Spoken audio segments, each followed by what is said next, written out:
주 안에서 여러분들 뵙게 되어서 감사드립니다. 할렐루야. 기도 먼저 드리겠습니다. 하나님 아버지,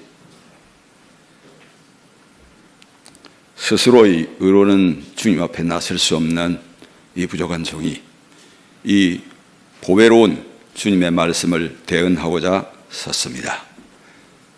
우리 주님께서 임재하시고 성령으로 부족한 이 종과 그리고 함께한 주의 사랑하는 모든 백성들의 심령을 감동하시고 당신의 말씀을 우리의 마음속 깊은 우리의 부드러운 그 마음판에 기록하여 주시옵소서. 또 이 말씀이 날마다 우리의 삶 속에서 역사하여서 진정한 영적 부흥을 일으킬 수 있는 그러한 계기가 되기를 간구하옵나이다. 주님, 이 부족한 종 다시 한번 주의 손에 의탁하며 예수님의 이름으로 기도합나이다. 아멘. 제가 중국에서 지금 사역하고 있는 선교사로서 약 30년 다 되어 갑니다. 그런데 오늘 드리고자 하는 말씀은 많은 선교에 대한 어떤 그런 간증이라든가 또 그쪽 이야기보다는 좀 더 본질적인 부분들, 특히 제가 부끄러운 이야기지만은 어떤 의미에서는 실패한 것을 거울 삼아서 왜 그렇게 되었을까 하는 가운데 주님께서 저에게 깨닫게 하여 주신 것들을 여러분들과 함께 나누고자 합니다. 알고 보니까 이것은 개인의 문제가 아니라 참 모든 우리 많은 부분들과 또 우리 한국 교회 전체의 모습들에 있는 중요한 문제이다 하는 것을 깨닫게 되어서 오늘 이 말씀을 함께 나누게 되었습니다. 오늘 읽은 본문 말씀은 한 번은 예수님께서 제자들과 함께 길을 가다가 예수님께서 물었지요. 사람들이 나를 누구라고 하더냐? 이것은 우리가 믿음의 가장 시발점의 문제입니다. 오늘 우리 각자에게 예수님은 누구이신가? 지금 제가 묻는 것은, 예수님이 묻는 것은 그냥 이론적으로 시험지 답안 적듯이 예수님은 누구냐? 하나님 아들이다. 이걸 지금 묻는 것이 아닙니다.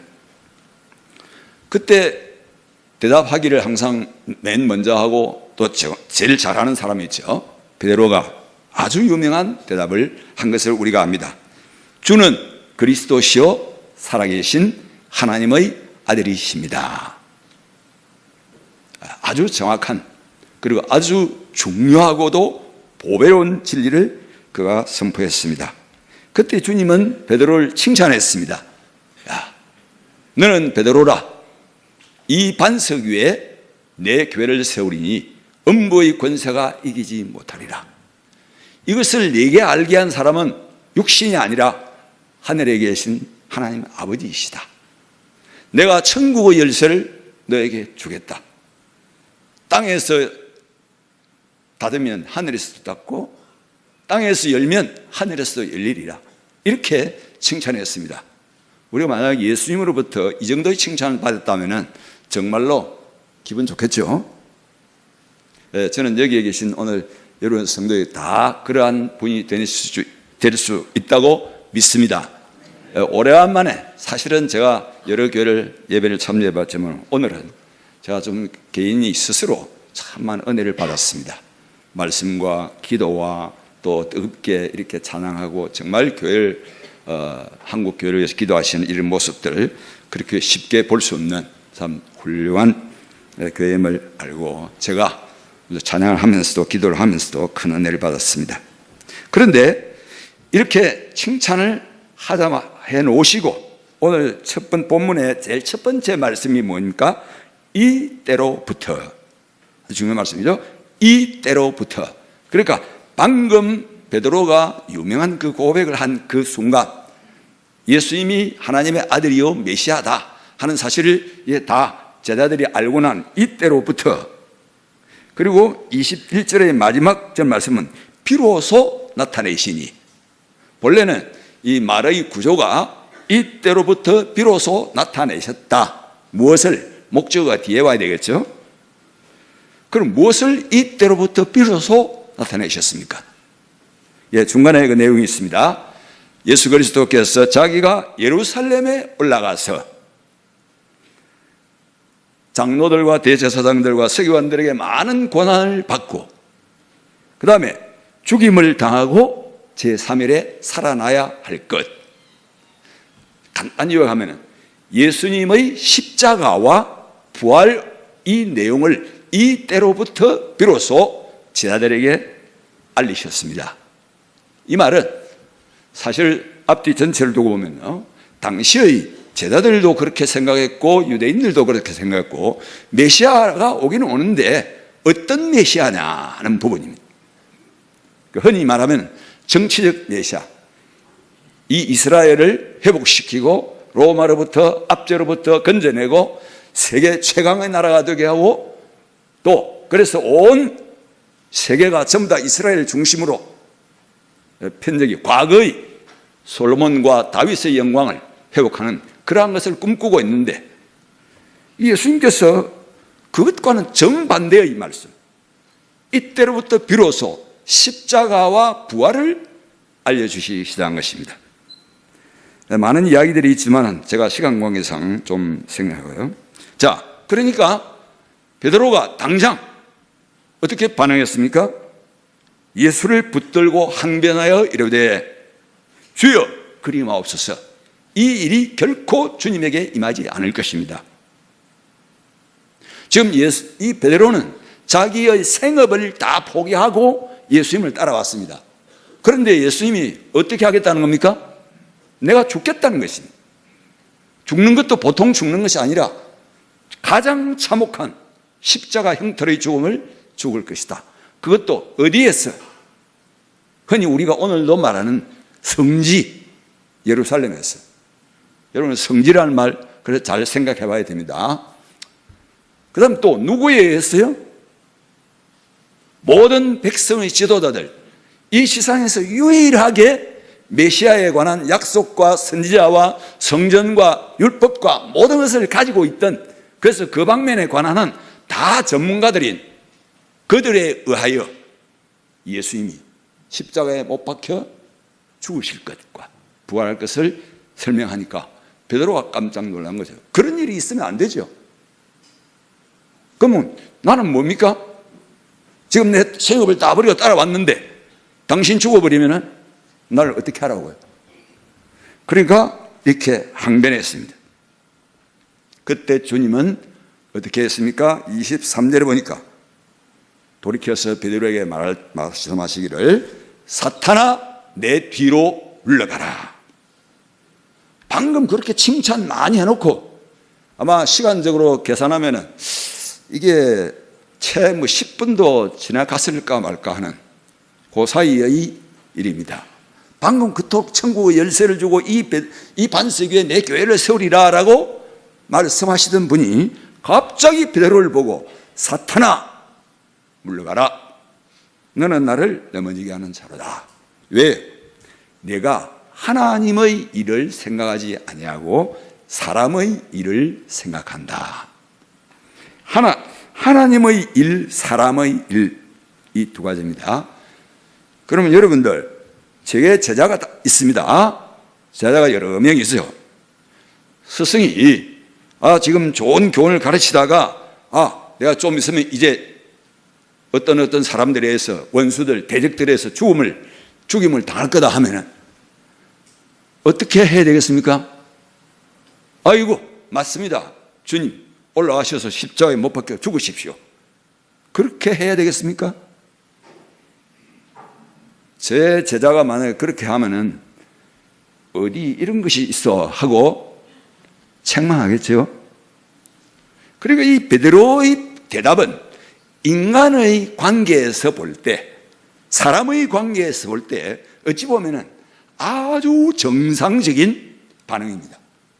그런데 예수님은 제가 처음에 성경을 볼 때는 조금 이 지나치신 것이 아닌가, 너무 과도하시지 않은가 할 만큼 예수님은 단호하게 사탄이라고 했습니다.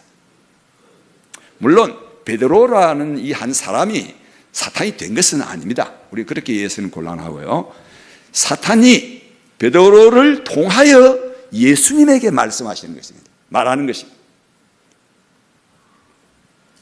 그런데 그것이 무슨 죄 짓지 말라, 죄 지어라 이런 이야기도 아니고 죽으면 안 됩니다. 그런데 그것을 두고 사탄이라고 했습니다. 그러시고 주님께서 하신 말씀이 우리가 잘 아는 말씀이죠. 어떤 의미에서는 우리가 너무 잘 안다고 생각하는 거기에 항상 함정이 있어요. 저는 저 자신의 문제를 제가 상당히 오랜 기간 동안 상대적으로 이제 중국에서 사역을 했었는데 지금도 물론 합니다만은 우리의 문제는 무슨 신비로운 오묘한 진리를 몰라서 되는 것이 아니고 가장 기본적인 것, 기본 중의 기본인 것, 거기에서 제대로 우리가 서 있지 못하는구나, 그래서 넘어지는구나 생각했습니다. 우리가 예수님을 믿을 때 자주 듣는 말씀, 특히 제자훈련 같은 거 할 때 아주 자주 인용하는 것이 바로 이 말씀이죠. 누구든지 나를 따라오려거든 첫째 어떻게 하라고요? 자기를 부인하고. 이건 너무 당연하지 않아요? 예수님을 믿으려면 자기 안 믿어야죠. 이 자기 부인이란 말은 중국말 성경에는요, 나를 내어버린다 이렇게 표현했어요. 번역을 하면은 나를 버린다. 내가 갖고 있는 모든 것을, 이거는 무가치하다, 의존할 가치가 없다, 이것 가지고서는 내가 살 수가 없다. 그래서 그것을 버리는 것입니다. 아침에 제가 낮예배를 참석했습니다. 참 큰 은혜를 받았는데요, 종노릇 하다가 구원을 받았는데 해보면 잘 됩니까? 안 됩니다. 그래서 차라리 주인의 종으로 있는 것이 자발적인 종이 되겠다. 종이 되면 그때부터는 내가 없는 것입니다. 종이 자기 생각이 있고 자기 야망이 있고 자기 계획이 있고 그러면 그게 종입니까? 그 종이 아니죠. 종에게는 오직 한 분만 있습니다. 누구입니까? 주인. 주인의 생각, 주인의 기쁨, 주인의 원하는 바. 여기에서 자기를 부인하고라는 말이 바로 그거죠. 나를 버리고 그 다음에 자기 십자가를 지고. 사실 여기에서 이 자기를 부인하는 것과 자기 십자가를 지는 것은 거의 똑같은 의미입니다. 왜냐하면 십자가가 무엇입니까? 십자가는 죽는 것입니다. 나 죽었다. 그러니까 예수님을 믿으려면은, 믿고 예수님을 제어해야 되는 길은 나를 부인하고 내가 죽는 것입니다. 바울은 그것을 그렇게 표현했죠. 내가 십자가에서 예수님과 함께 못 박혀 죽었다. 그러므로 이제 내가 사는 것은 내가 아니요 내 안에 그리스도께서 사는 것이다. 이렇게 말씀했습니다. 제가 아는 어떤 그 교회에 저희 친척 되는 장로님이 계셨습니다. 나이가 70이 되어서 은퇴를 하셨어요. 근데 교회가 좀 문제가 좀 많았어요.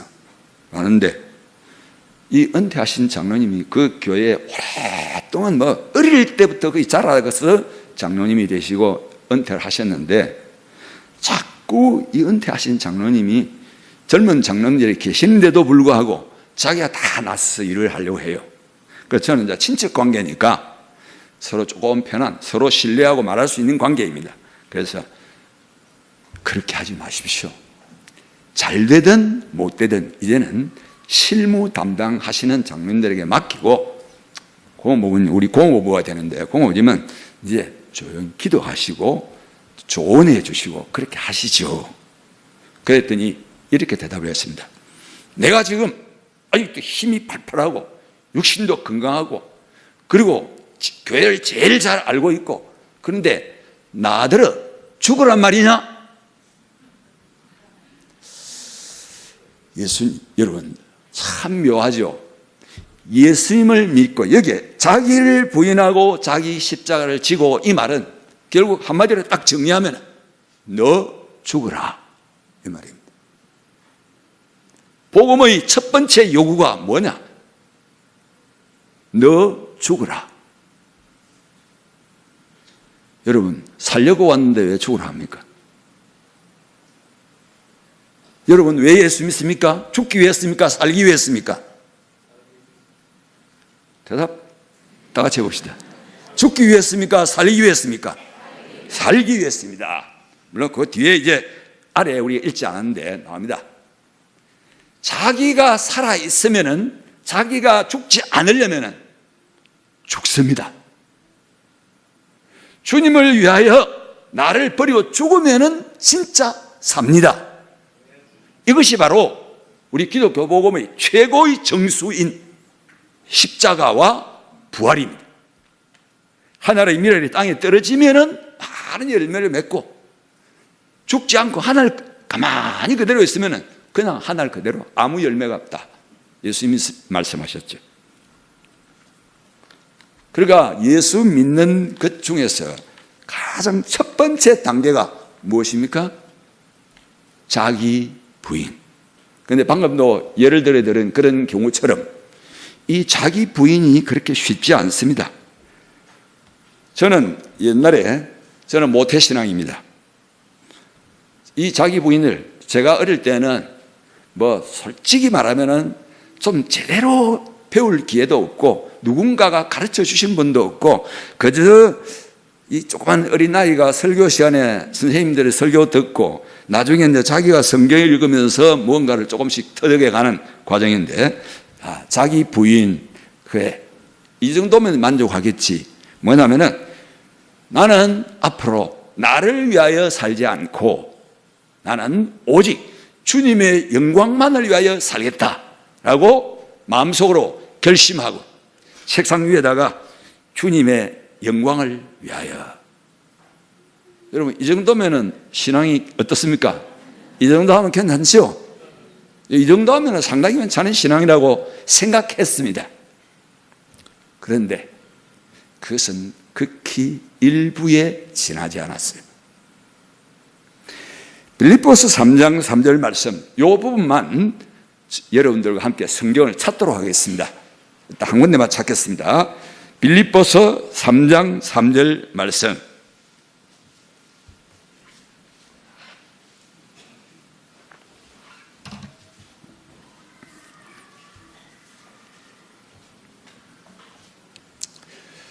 찾았으면 한 목소리에 한번 읽도록 하겠습니다. 시작. 하나님의 성령으로 봉사하며 그리스도 예수로 자랑하고 육체를 신뢰하지 아니하는 우리가 곧 할례파라. 이 빌립보의 배경은 그 당시에 유대인들이 교회 안에 유대주의자들이 있었습니다. 그들은 할례를 몸에 할례 받은 것을 큰 자랑으로 생각했죠. 그리고는 할례를 받아야 한다 이런 식으로 주장했을 때 바울이 여기에 뭐라고 말하냐면 하나님의 성령으로 봉사하며 이 봉사라는 말을 중국 말씀에는 또 성경에는 경배라고 했어요. 예배. 이 예배라고 할 수 있죠. 서비스, 예배. 하나님의 성령으로 예배, 봉사하며. 그러니까 여기에서 말하는 예배나 봉사는 지금 우리가 시간을 정하고 장소를 정해서 드리는 이런 형식을 갖춘 예배만이 아니고 로마서 12장에서 말하는 너희 몸을 하나님이 기뻐하시는 거룩한 산제사로 드리라. 이것이 너희의 드릴 영적 예배니라 라고 말할 때 우리의 모든 삶, 하나님을 섬기는 모든 삶을 포함하는 의미에서의 예배입니다. 그런데 이 예배를 어떻게 드리느냐 하는 것입니다. 하나님의 성령으로 라는 말은 영어로 by, 바이. 성령에 의존하여, 중국말에는 카오라는 말을 써요. 중국의 성령에 의존하여 우리가 하나님을 섬기는 우리의 총체적인 삶을 산다. 그리스도인의 표정, 참 할례당. 그러니까 정말로 하나님의 백성의 표지가 뭐냐? 육신의 할례를 받은 것이 아니라 첫째, 하나님의 성령으로 살아가는 사람. 갈라디아에서는 5장 25절에 이런 말씀이 있습니다. 우리가 만일 성령으로 살면 곧 성령으로 행할지니, 성령으로 거듭났다면은, 생명을 얻었다면은 행사, 살아가는 방식도 무엇으로? 성령으로 의지하여, 성령에 의지하여 살아야 한다. 이것이 당연한 것이다 라고 말합니다. 그러니까 진정한 그리스도인의 표지, 첫 번째, 하나님의 성령으로 봉사하며. 그런데 그 다음에 이 말씀을 하나님의 성령으로 봉사하며 라는 말을 부정적인 다른 말로 바꾼 것이 그 뒤에 있는 다음에 있는 말씀입니다.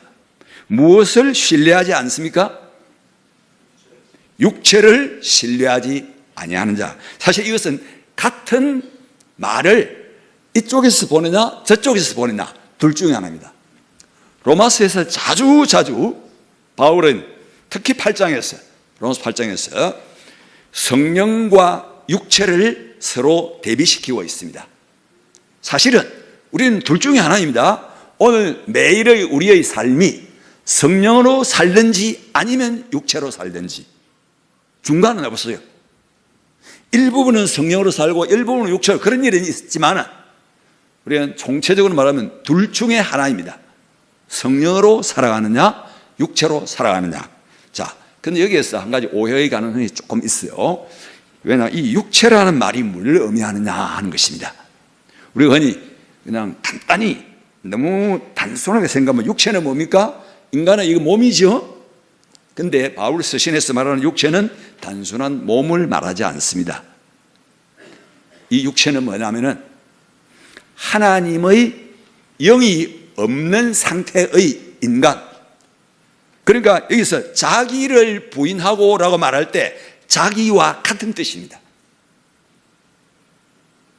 진정한 그리스도인은 우리의 삶은 어떤 모습이 되어야 하는가? 누구를 의존하고 항상 살아가야 된다고요? 성령님을 의존하고 살아가는 예배의 삶. 이것이야말로 그리스도인의 가장 대표적인 특징입니다. 그것을 다르게 말하면 육체, 자기를 의존하지 말라는 것입니다. 목적만 주님의 영광을 위하여, 이것은 절반이라는 것이죠. 일하는 방식도 무엇을 의존해야 하는가? 육체에 의존하지 말고 하나님의 영을 의존하고 살아가야 한다. 그런데요, 자기 부인이라는 말은 이와 같이 다르게 말하면 육체를 의존하지 않는 것이다, 이렇게 말할 수가 있겠는데, 이 육체라는 것이 참 오묘하고도 간사하고도 우리가 그냥 적당히 이해하면 안 되는 아주 중요한 것입니다. 육체.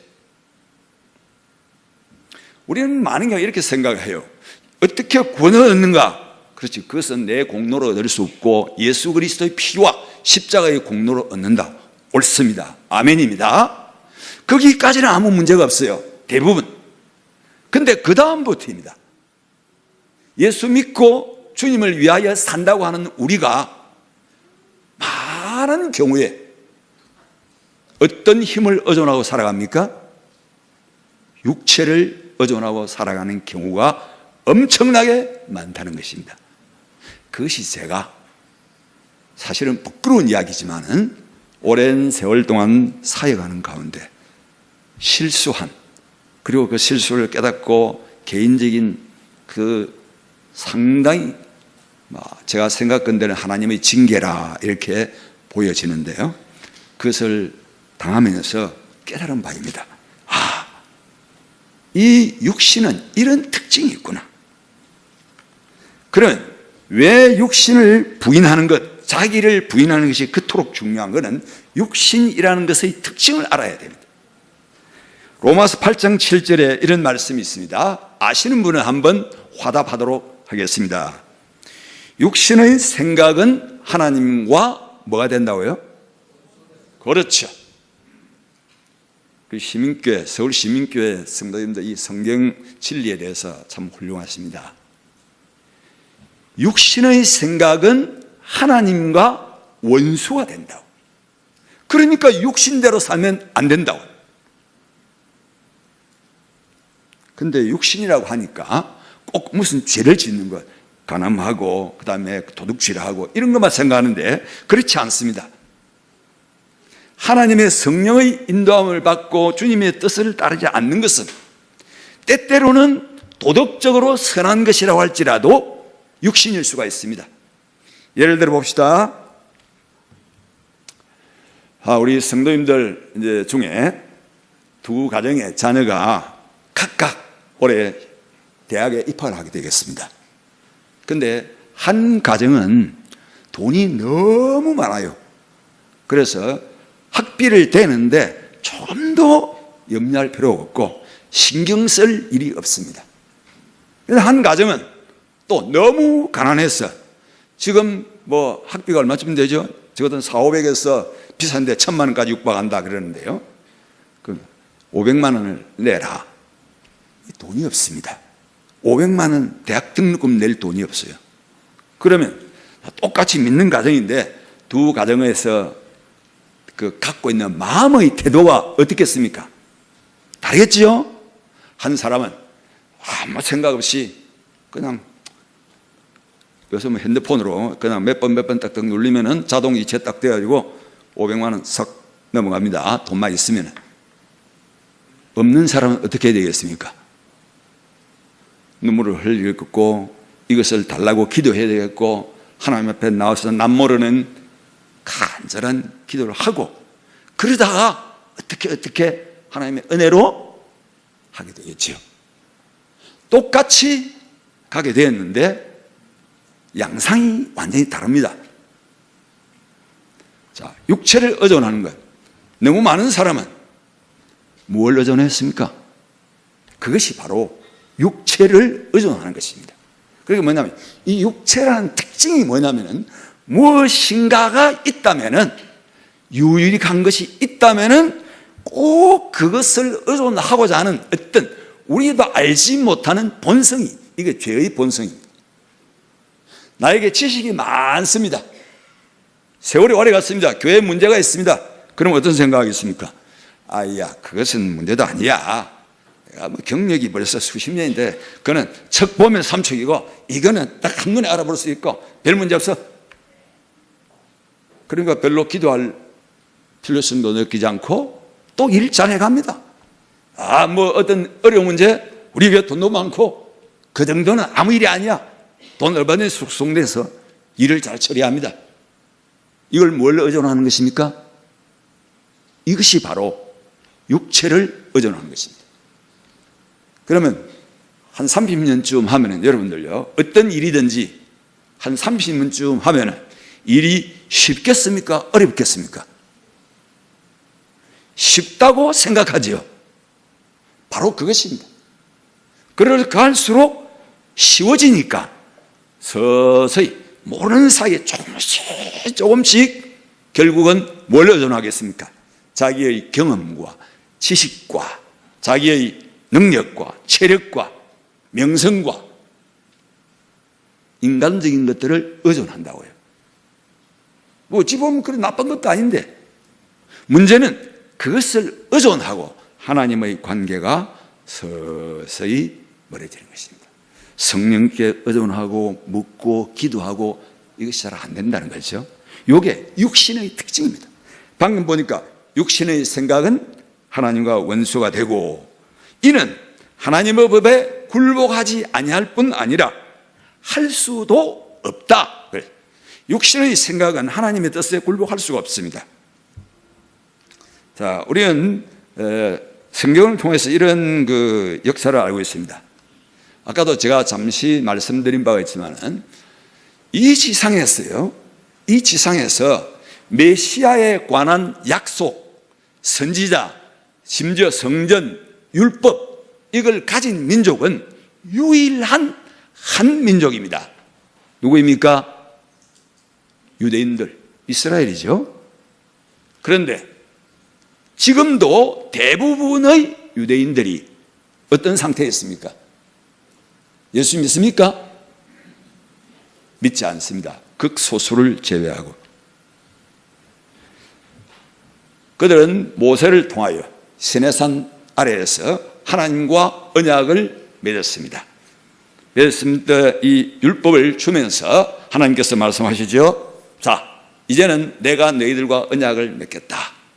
이 율법의 말씀을 지키면은 복을 받고, 가나안 땅에서 영원히 복을 받고, 어긴다면은 저주가 올 것이다 했을 때 그들이 반응했습니다. 아멘. 이런 식으로 모세의 언약을 맺었죠. 그런데 결과가 어떻게 됐습니까? 결과는 비참하게 끝이 났습니다. 유대인들은 바벨론으로 포로로 잡혀갔습니다. 그런데 왜 그렇게 됐는가 하는 거예요. 사실 이스라엘이 그때 깨닫지 못하는 것이 있습니다. 우리의 힘으로는, 인간의 육신의 힘으로는 하나님을 섬길 수도 없고 그 율법을 지킬 수도 없다는 사실을 제대로 파악하지 못한 것입니다. 그래서 그들이 포로로 잡혀갈 그 시기에 예레미야라는 선지자가 최종적으로 중요한 예언을 하지요. 때가 되면 내가 이스라엘과 유다 집에 새 언약을 세우리니 말씀합니다. 여러분, 새 언약이란 말을 간단히 두 글자로 하면 뭐겠습니까? 신약. 그렇죠. 신약. 우리는 성경을 구약과 신약 이렇게 말합니다. 그게 뭐가 다른지를 알아야 돼요. 그러면 왜 예레미야가 언젠가 앞으로 장래의 때가 되면은 새 언약을 세울 때가 올 것이다. 사실은 그 언약에 의해서 예수님이 오신 것입니다. 예수님께서 마지막 날, 잡히시는 날 밤에 잔을 들어서 나누시면서 어떤 말씀을 하셨습니까? 이 잔은 내 피로 세우는 뭐라고요? 새 언약이니. 그냥 언약이라고 하지 않고 새 언약이라고 했습니다. 그 말씀은 뭐냐면 구약과 다르다는 것입니다. 그러면 우리는 지금 시대적으로 신약 시대에 살고 있는 사람입니다. 그런데 무엇이 신약이고 무엇이 구약입니까? 육신의 힘으로 하나님을 섬기고 또 실패하고 하려고 하다가 안 되고 또 망하고 이렇게 계속 반복한다면은 우리는 어떤 시대에 사는가가 문제가 아니고 우리의 삶이 구약적이라는 뜻입니다. 즉 육신으로는 하나님의 법에 굴복할 능력이 없다는 것입니다. 그런데도 사람들은 자기도 모르게 육신으로 살려고 힘쓰고 애쓰고 있습니다. 예수님의 말씀 가운데 너희는 그의 나라와 그의 의를 구하라. 그의 나라뿐만 아니라 그 뒤에 아주 중요한 말씀, 그의 의. 이건 뭐냐면은 너 힘으로 하나님을 잘 섬기고 너 자랑하고 너를 믿고 그렇게 해서 말라는 거죠. 즉 말하면 육체를 신뢰하지 말라라는 말이 그것이 하나님의 의를 추구하는 것입니다. 그런데 우리는 본성적으로 죄인은 자기를 추구하도록 계속적인 유혹이 있습니다.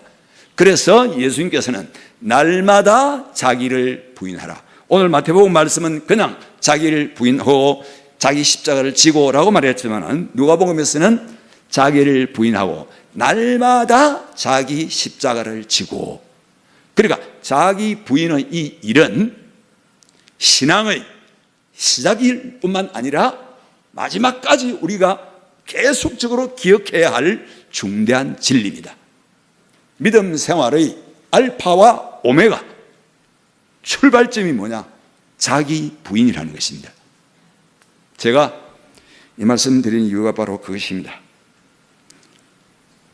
이 자기 부인이라는 것이 바로 구체적으로 뭘 말하는가? 그냥 나는 열심히 주를 위하여 살겠습니다. 그것 자체는 나쁜 것이 아닙니다. 당연히 그렇게 해야 되겠죠. 그러나 하나 더 알아야 할 것이, 이 육신이라는 것이 얼마나 교활하고 얼마나 참 사악한 것인가 그걸 알아야 자기 인간 본성. 그래서 나는 나에게 주어진 아무리 좋은 조건, 출신이 좋습니다, 학력이 좋습니다, 돈이 많습니다, 경력이 풍성합니다, 이제 권세도 잡았습니다, 유명세도 있습니다. 우리는 자기도 모르는 사이에 그런 좋은 조건이 있을 때마다 그것을 의존하고 싶은, 자기도 모르게 의존하는 그런 경향이 있다는 것을 항상 알고 깨어서 오늘도 자기 부인, 내일도 자기 부인, 그리고 온전히 예수 그리스도만 자랑하고, 자기 자랑하면 안 되죠. 그 다음에 육체를 의존하지 아니하고 하나님의 영으로 의존하고 나아갈 때에 그것이 진정한 그리스도인의 표지라는 것입니다.